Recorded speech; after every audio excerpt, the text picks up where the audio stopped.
hordoftoota koo nagaa waaqayyoo isiniif haa ta'u. Jirtu ani nagaa kooti. Tasagaa antiniidha normaalii ilaalamuu dhufeeni. Asumaan ture ani galgala waan ta'eefi yeroo hundaa waadaa waan isinii galeefi waan fedhe haa ta'uuti.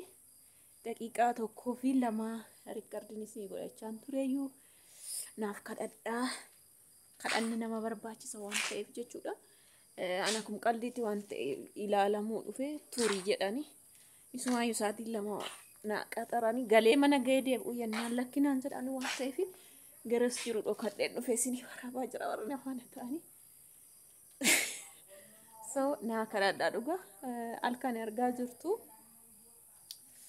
Kadhanni nama barbaachisa waaqayyo beekaadha waan hunduma keessatti bargixoomayyuun sodaadhuun waan fedhe yoo ta'e jechuudha. Garuu kadhannis nama jabeessaa naaf kadhadhaa.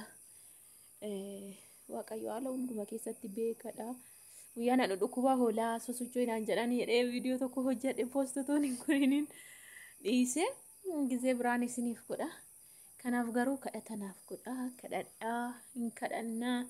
Waaqayyo waan hundumaa akka mijeessee gaarummaa naaf godhuu fi isiniin jedha. Kanarra viidiyoo isinitti hin dheeressuu isiniin jechuu barbaade naaf kadhadhaa. Waaqayyo warreen gara laafotaaf jechayyuu cubbamaadha waan baay'ee dhiisa waan ta'eef yaa baqa kamumaafuu cirri jedhee jira. Namni baay'ee kan da'u dhufes baay'een hin jiru erga dhufee tokkitti dhufte. Guyyaa dhufte waan ta'eef deessee jirti salphaamatti ishiidha. Kanaan ala humtuuyyuu hin jiru ana malee jechuudha. So akkasii jedha naaf kadhadhaa.